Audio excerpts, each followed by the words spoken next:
Praise the Lord. ഇന്നത്തെ ചിന്ത വന്ന് കാണുക. വിശുദ്ധ യോഹന്നാന്റെ സുവിശേഷം 1-ാം അധ്യായം 46 നാം വായിക്കുന്നു, നഥനയേൽ അവനോട്, നസ്രയത്തിൽ നിന്ന് വല്ല നന്മയും വരുമോ എന്ന് പറഞ്ഞു. ഫിലിപ്പോസ് അവനോട്, വന്ന് കാണുക എന്ന് പറഞ്ഞു. മനുഷ്യൻ പാപത്തിൽ വീണുപോയി ഏദൻ തോട്ടത്തിൽ നിന്നും ദൈവം അവനെ പുറത്താക്കിയ നാൾ മുതൽ അവൻ കേൾക്കുന്ന ദൈവശബ്ദമാണ്, തേജസ് നഷ്ടപ്പെട്ട മനുഷ്യനെ പാപത്തിൽ നിന്നും മരണത്തിൽ നിന്നും ഉദ്ധരിക്കുവാൻ ഒരു മിശിഹ ഈ ലോകത്തിൽ മനുഷ്യനായി പിറക്കുമെന്നും അവൻ മുഖാന്തരം പാപത്തിനടിമകളായ മനുഷ്യന്റെ വീണ്ടെടുപ്പ് നടക്കുമെന്നും. അനേക പ്രവാചകന്മാരിൽ കൂടി പ്രവചന ശബ്ദം കേട്ട് അവനായി കാത്തിരുന്ന അനേകം ജനത്തിന്റെ നടുവിലാണ് ഈ നഥനയേലും ജീവിച്ചു വന്നിരുന്നത്. എന്നാൽ തിരുവെഴുത്തിൽ രേഖപ്പെടുത്തിയിട്ടുള്ളതുപോലെ യേശു ക്രിസ്തു എന്ന രക്ഷാനായകൻ, ദൈവം നമ്മോട് കൂടെ എന്നർത്ഥമുള്ള ഇമ്മാനുവേൽ ജനിച്ചത് അതുവരെ കാത്തിരുന്ന ജനം അറിഞ്ഞില്ല. രക്ഷകൻ പിറന്നിരിക്കുന്നത് അറിഞ്ഞവർ ആരും അംഗീകരിച്ചില്ല, വിശ്വസിച്ചതുമില്ല. എന്നാൽ യേശു തൻ്റെ 30-ാം വയസ്സിൽ ശുശ്രൂഷ ആരംഭിച്ചു. ആദ്യം ദൈവിക കൽപ്പന പ്രമാണിച്ചു. ജലത്തിൽ സ്നാനമേറ്റു പരിശുദ്ധാത്മ നിറവിൽ ജനത്തിന്റെ മധ്യത്തിൽ ഇറങ്ങി നടന്നു. സുവിശേഷം ദൈവരാജ്യത്തെക്കുറിച്ച് പ്രസംഗിച്ചു തുടങ്ങി. നഥനയേൽ എന്ന മനുഷ്യൻ തനിക്ക് ലഭിച്ച വെളിപ്പാടിനാൽ യേശു ക്രിസ്തുവിനെ കാണുവാൻ കൊതിയോടെ കാത്തിരുന്നു. ആ സമയം ഫിലിപ്പോസ് വന്ന് പറഞ്ഞ ഉടനെ, നസ്രയത്തിൽ നിന്ന് വല്ല നന്മയും വരുമെന്ന് വചനത്തിൽ പറഞ്ഞിട്ടില്ലല്ലോ, പിന്നെ എങ്ങനെയാ എന്ന് ചിന്തിച്ചു. എങ്കിലും ഫിലിപ്പോസ് വന്ന് കാണുക എന്ന് പറഞ്ഞപ്പോൾ നഥനയേൽ യേശുവിനെ കാണാൻ പോയി. യേശു തൻ്റെ അടുക്കൽ വരുന്നത് കണ്ട ശിഷ്യന്മാരോട് യേശു പറയുകയാണ്, ഇതാ സാക്ഷാൽ ഇസ്രായേല്യൻ, ഇവനിൽ കപടമില്ല എന്ന്. നഥനയേൽ അത് കേട്ട് കർത്താവിനോട് ചോദിക്കുക, നീ എങ്ങനെ, എവിടെ വെച്ച് എന്നെ കണ്ടു, അറിഞ്ഞു എന്ന്. കർത്താവ് പറയുന്നു, നീ അത്തിയുടെ കീഴിൽ ഇരിക്കുമ്പോൾ നിന്നെ ഫിലിപ്പോസ് വന്ന് വിളിക്കും മുൻപേ ഞാൻ നിന്നെ കണ്ടു എന്ന്. അത് കേട്ട മാത്രയിൽ നഥനയേൽ അവനോട് പറയുന്നു, ഗുരു, നീ ദൈവപുത്രൻ, നീ ഞങ്ങളുടെ രാജാവാകുന്നു എന്ന് പറഞ്ഞു. യേശുവിനോട് ചേർന്നു നഥനയേലിനെ ഫിലിപ്പോസ് വിളിച്ചു വന്ന് കാണുക എന്ന് പറഞ്ഞപ്പോൾ ഓടി വന്ന് കണ്ട നഥനയേലിന് തൻ്റെ വീണ്ടെടുപ്പുകാരനെ ലഭിച്ചു. അവൻ പിന്നെ ജീവിതം യേശുവിനായി സമർപ്പിച്ചു. ദൈവരാജ്യ സുവിശേഷത്തിനായി യേശുവിനോട് കൂടെ നടന്നു. എന്നാൽ ആ നാളുകളിൽ യേശുവിനെ കേട്ടറിഞ്ഞ് വിശ്വസിച്ച് അവൻ്റെ അടുക്കൽ വന്ന് കണ്ട എല്ലാവരെയും അവൻ സൗഖ്യമാക്കി. അവരുടെ എല്ലാ കാര്യങ്ങളിലും കൂടെ ഇരുന്നു. അവരെ ആരെയും നിരാശരായി കർത്താവ് അയച്ചില്ല. സകല രോഗികളെയും അവൻ സൗഖ്യമാക്കി.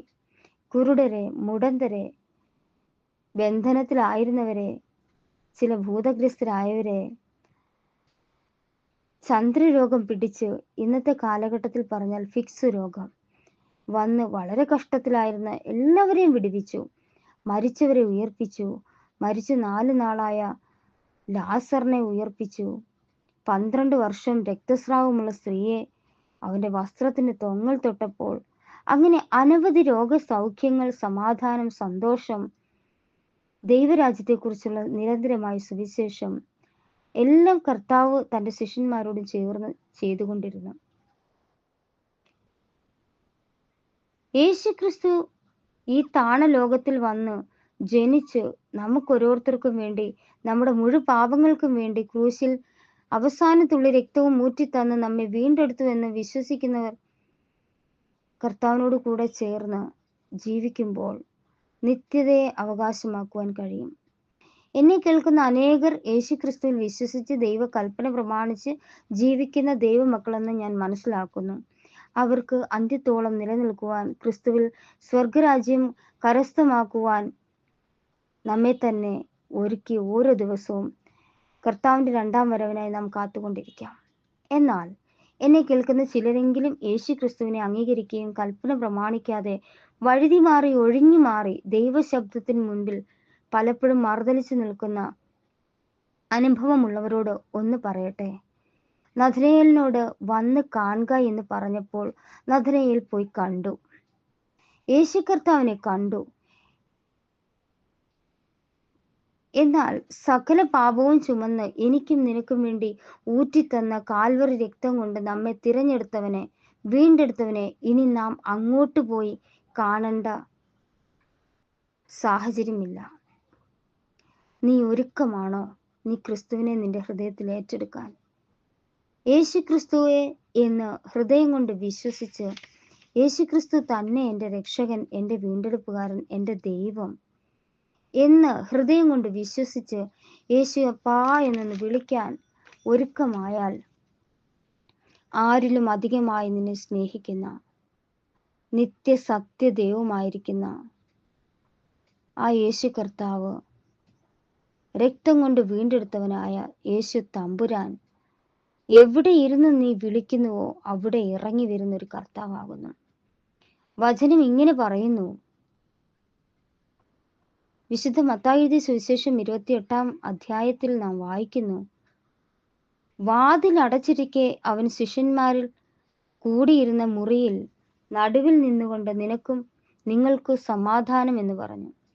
ഉയർത്തെഴുന്നേറ്റ അന്ന് മുതൽ ഇന്ന് വരെയും ഏത് ദൈവ പൈതലാണോ കർത്താവിനെ ആഗ്രഹത്തോടെ വാഞ്ചയോടെ കാണണമെന്ന് ആഗ്രഹിക്കുന്നത്, അവർ വിശ്വസിച്ചുകൊണ്ട് കർത്താവിനെ യേശുവേ എന്നൊന്ന് വിളിക്കുമ്പോൾ അവൻ്റെ സാന്നിധ്യം നിങ്ങളുടെ നടുവിൽ ഇറങ്ങി വരും.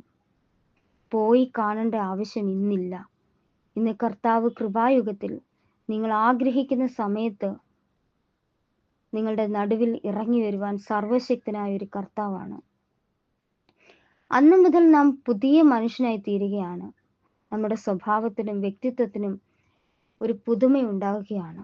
ക്രിസ്തുവിനെ അറിയാത്ത എല്ലാ ദൈവമക്കളോടും എനിക്ക് പറയാനുള്ളത് ഒന്ന് മാത്രമേ ഉള്ളൂ. ഇന്നു മുതൽ ഈ സത്യത്തെ കേട്ടുകൊണ്ടിരിക്കുന്ന ദൈവ പൈതലിനോട്, ഈ ക്രിസ്തുവിനെ നിന്റെ സമീപത്ത് നിന്റെ അരികിൽ നിൽക്കുന്ന കർത്താവിൻ്റെ സാന്നിധ്യത്തെ ഓരോ നിമിഷവും നിനക്ക് രുചിച്ചറിയുവാൻ കഴിയും. നീ ദൈവത്തെ തേടി എങ്ങും കടൽ കടന്ന്, കാടുകൾ, മലകൾ, കുന്നുകൾ, പട്ടണങ്ങൾ, തീരങ്ങൾ, രാജ്യങ്ങൾ, കപ്പൽ കടന്ന്, കടൽ കടന്ന് നിന്റെ ആത്മാവിനെ നഷ്ടപ്പെടുത്തി പോയി കാണാൻ നീ ഒരുങ്ങാതെ, സത്യമായതിനെ, വെളിച്ചമായതിനെ ജീവൻ നൽകി സമൃദ്ധിയായ ജീവൻ നൽകിത്തരുന്ന സ്വർഗ നിത്യരാജ്യം നിനക്ക് നൽകിത്തരുവാൻ കഴിവുള്ള യേശു ക്രിസ്തുവിനെ തേടി നീ എങ്ങും പോകണ്ട. ഒരു മെഴുകുതിരിയും കത്തിക്കണ്ട.